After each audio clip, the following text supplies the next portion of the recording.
You are very welcome back to the Health Zone on 88.2, Dublin's health station. Today we are joined in studio by Mr. Andy Preston and Mr. Rick O'Shea. Andy is known for his show, the 10 to 3 show, on Dublin's FM104, Monday to Friday. And Rick is known on RT Gold, Monday to Friday, with his show as well, that goes on just before Larry Gogan's. Today, Rick and Andy are talking to us about completely different things. Andy is going to tell us about last year how he managed to overcome the odds and lose 3 stone while working 6 days a week in radio. A transformation he thought he'd never ever see with the help of health and fitness. And Rick is going to tell us all about how he managed to overcome the odds as well and lose 3 stone while working 5 days a week in RT Gold. He'll tell us how a healthy diet has completely changed his lifestyle and how he managed how that tiny bit of cardio, walking per day, can actually change your mind frame as well. Without any further ado, let's get into today's segment, which is Fit and Legit. Okay, whenever you're ready there. Today I am talking with Dublin's F104 host and good friend, Mr. Andy Preston. Andy, How welcome. are you? How's things? I'm doing good. You look really well behind that microphone over there. Well, do you know what? It's the first time actually behind commercial radio microphone, so I have to say I'm loving it. Well, let's hope it's the first of many. Do health and fitness. Andy, Mm. health and fitness. How did you come into the same world as me? My problem is, Anthony, I was overweight all my life, and at various points, and at various times, I had varying degrees of success losing weight. But it was only kind of really this year that I went into it in a big way. The last time I did was about 5 years ago and ended up losing quite a bit of weight, but the old story put it all back on again then. This year, at the beginning of the year, I round about this time last year, just before Christmas, I said, you know what, I'm going to do it next year. I'm going to make 2018 the year that I get on the serious diet and get back to the gym again and take it from there. Did you do research into what you were going to do before you actually realised what you were going to do? No, because I just started losing weight all of a sudden. I went through a marriage breakup earlier this year. Which I'm sorry to hear. Thank you. And that would have been around late February. And because of the stress involved in that, I stopped eating. Now, when I say stopped eating, I stopped eating what I had been eating up to that point, and kind of survived on a week or two for I'd buy myself bananas at the shop at Euston Station in the morning, and then I'd go into Marks and Spencer and buy a salad there, and this was dramatically different to what I'd been eating up to that point. So this was the transformation of Andy Preston. That's where it started. So you could say I more or less shocked my body into losing weight, and within a matter of weeks I'd lost 2 stone. Recent studies have shown, which I never actually mentioned, if you shock your body can go into so much shock that, say if you do cardio in the morning, say any sort of training, say walking, running, anything like that, and you have nothing in your stomach, because there's no body fat in the stomach from what you've not eaten, it's the body so shocked it'll go straight to the stomach and go straight for the body fat that is stored up in the body. Again, that's something I didn't know. I mean, I think if you're savvy about these things, and if weight loss is your intention, you will speed up the process for yourself just by doing, little bits of research like this, which I got into at a later stage then, but I dieted solidly for a month, and then I started going to the gym, and that's when the results really started to. The first results will start showing. Yes, actually, exactly. But I should say, I think shocking the body is a good way into weight loss. I mean, you mentioned your own theory there that works to go to the gym. There really isn't any excuse. If you look at it, even if you just started off with half an hour, and took it from there, maybe up to an hour, you're doing 2.5 hour sessions. You're putting everybody to shame. I'm doing 2.5 hours because I'm inspired. I'm in college as well. I'm doing that diploma, and I'm actually doing it in media production and radio programming. Yeah. And I'm out there as well doing that. We have documentaries at the moment. We have other stuff at the moment. But I always find time to go to the gym, because I find that when I'm in the gym, whatever I'm doing, I'm relaxing. Oh yeah. I mean, it's as much for your mental health as anything. And I mean, I firmly believe, like, at this particular time of the year, like, you know, when nights are dark, weather is lousy, and this is one particular time of the year where, you know, my energy levels and my mood always drop. I think this actually is. I was going to point. I was going to bang on a while back on mental health. It's a huge thing to focus on mental health, especially when you're working a long week in a work on a weekly basis. You're having to do, God knows, 360 days, probably 355, whatever, and you're not getting time to yourself. But that's the one time you get to go and just relax and just chill and just take your own time. Yeah, absolutely. And the gym, I find, contributes to that. I mean, you don't even have to go to the gym. I mean, you know, you can do a bit of exercise at home, go for a walk. Walking is just brilliant. Power walking. Brilliant for the head. Power walking. Doesn't even have to be power walking. I mean, just go and have a walk, like, and just look at the beauty that's around. Well, listen, thanks so much for having me, Andy, thanks a lot for the interview today. It was great. And myself and Andy will be kept in touch more. There could be more interviews to come, but you have to wait and see. Well, if you want me anytime, no problem at all. I think there will be, and I think there one will. I think if it's okay with you, at one point I'll have to get you live on the air as your Nate. And today we are talking with RT Gold's very own Mr. Rick O'Shea. Now, Rick, we have previously talked and interviewed, so it's been a while. So how are you? Yeah, all good. Like I said, you've caught me on what's a really busy day today. It's Larry Gogan's last day on 2FM, so it's kind of chaos around here. Now, Larry Gogan, I remember him. He's been going 40 years since actually RTE started. Yeah, he was here for day one on 2FM. Larry's actually been in RTE, I think, a little bit longer than that. I think he started in Radio Éireann at the time in about 1963. So he's been here for, I think it's the bones of 55 years at this stage. Will he still be remaining with RTE? He's coming to RTE Gold. He's going to be on 5 days a week after me. So he's going to be in with you? Yeah. He's. I'm going to be Larry's warm-up man every day, and I'm perfectly happy to be that.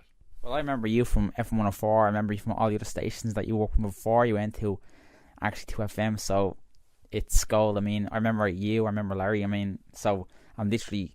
The great thing about being in and being able to do these interviews, I'm literally interviewing the idols that I've listened to since I was young. Yeah, you can't say that to people. That's terrible. That's a terrible way to set up an interview. Then all of a sudden, I'm immediately grateful and thank you very much. You can't complain, literally. Like, I mean, it's an idol thing. I've been listening to you since I was in school. That's even worse. Telling somebody you've been listening to them since they were in school. That's absolutely terrible. I used to be that person. But that's an idolized thing. Yeah, absolutely. See, you can't complain with that. Now, today we're talking. Are you ready for it? We are talking health and fitness, but we're going to talk to you about the health side of it. Okay. Now, Rick, you were telling me you lost 3 stone in a matter of a year. And working on radio 5-6 days a week. How did you actually first come about actually thinking about doing that transformation? I was at a stage in my life where I was 33, 34, something like that. And I was never a thin person, not since I was a kid. And I just reached a point in my life where some stuff happened and where I ended up thinking, all right, I've got to do something about this and I've got to address it. And I did it over a period of time, and I cut a ton of things out of my life at the time. And to be honest with you, it's still always a constant thing. I think anybody who works long hours and anybody who works in the business that we do has to be conscious about their health and about their fitness, because you'd like to be around to be doing this for a lot longer. Now, one of your acquaintances as well, Andy Preston. I'm sure you're a good friend of Andy's. I only saw Andy about 10 days ago at a funeral. Yeah, Andy looks incredibly svelte these days. Andy really looks absolutely fantastic. It's to the point where I almost didn't recognise him. I was only talking to Andy about a few weeks back, actually, and that's where I'm coming as well. Andy lost the same amount of weight you lost, 3 stone, but he was doing it through health and fitness, but you're doing it through health. Looking at Andy and looking at yourself, did you actually notice the changes when you were looking at yourself, first of all, to looking at yourself now? Did you notice the changes in I think it's only like with most things, because the changes aren't sudden and they don't happen over the space of a week or 2 weeks. You only ever really notice it when you look back at pictures from a while ago, like the 2009-2019 Facebook thing a while back. I found some pictures of me in 2009, and obviously I'm a completely different person. I mean, there's a little bit more hair there, and it's all a lot darker than it is now. I don't think I had a beard in 2009 either, but a lot of it is you look back and you notice that things have changed over time. And again, it happened such a long time ago. It happened 11, 12 years ago maybe, that you tend to forget it at certain points, and you just go, yeah, well, that was a long time ago. Now, the beards, first of all, the beards are trending. See, I have one myself. I don't notice that. I'm going to be one of those people who, when I was growing a beard, nobody really cared about it, and it was a laziness thing as opposed to anything else. And I've had one ever since, and I've never really gotten rid of it. And they will go out of fashion again, and I probably still have one of these, and I think I'm stuck with it now for good. I think it's a trend, not more or less a thing that you're stuck with. I think it's just a trend that's grown on people, and it's becoming fashionable, especially with actors. I think it's almost becoming unfashionable now. I think maybe 2 or 3 years ago there were an awful lot of people who were becoming very beardy very quickly. I think that's changing. Yeah, I still see actors and actresses that are still. I mean, the actresses are still falling for the whole looks of the actors with the beards and all. So it may still be in there, but it could be dying now. But as well as that, noticing as well, part of my documentary, you're also a Ballyfermot student. Yeah, for my sins, absolutely. I was in Ballyfermot for, I don't like to think about the numbers now, but I'm going to have to think about the numbers. I was in Ballyfermot 92 to 93. I was there for a year of what was then a diploma course. I did a year after having dropped out from UCD, and I got offered a job at the end of my first year. So I had 2 choices, one of which was to go back to college, and the other of which was to start making some money by doing what I wanted to do at the time, by being a radio presenter. So I chose the latter one. But again, that was the summer of 1993. I decided I wasn't going back, and I don't want to think about that. That's way too long ago. That's a terrible amount of time ago. Thinking of that, actually, would you actually have any advice for possible students that are in Ballyfermot that could be going into the radio industry, whether it's commercial or national or even community, that basically like yourself and all that basically could get lackadaisy and basically just lose touch basically with all the hours they are doing, and probably put on some pounds on how to basically maintain it while working? I think there's 2 things. If I had advice for students who are getting involved in radio, weirdly that's changed over the years, and it's something you get asked, every now and then. I think for anybody who's 18, 19, 20, 21 thinking about getting involved in radio now, you've got to accept that radio in 10 years or less is not going to be what it is now. There's going to be a completely changed landscape. Media is changing exponentially every day. Certainly when I started in working in FM 104, doing my first, after Atlantic 252, my first kind of real proper big job in Irish radio, email was only just becoming a thing. There was a 1-page website that the radio station I worked for had. Social media was just a glint in the eye of the far future. So I think you need to think long and hard about where all of this could go. And just from the health standpoint, you just got to notice it. You've got to keep an eye on it. You've got to not drink vast amounts of soft drinks, and you've got to not eat a huge amount of fast food, and you've got to try and learn to cook and do stuff healthily yourself. And every now and then you splurge. Everybody does. But I think it's all just about keeping an eye on the numbers. Changing your diet back then to lose the weight you lost, how was it changing from the diet that you were on to the diet that you're now on? I stopped eating bread, I think, at the time. I still do. And I go through bread is my favourite thing in life. So if I have, it's not chocolate, it's not sweet stuff, it's bread. I don't know how I changed my diet at the time. Like I said, there was a lot of stuff going on in my life at the time, and I ended up eating an awful lot less, and I ended up it kind of, the weight fell off me. You'd be surprised when you're the sort of person who has takeout pizza once a week, and when you're eating other kinds of lazy food. I love fast food, but God, it's it's so lazy, and there's so many empty calories in it. And just getting out into the real world, there is an element of exercise involved in it. There always has to be. It's about walking places and getting out into the real world, and not just sitting on your arse every time you're in work all day every day. There has to be a bit of that in it too. What do you think should be an average amount of walking time per day for anyone that wants to try and keep to that mentality?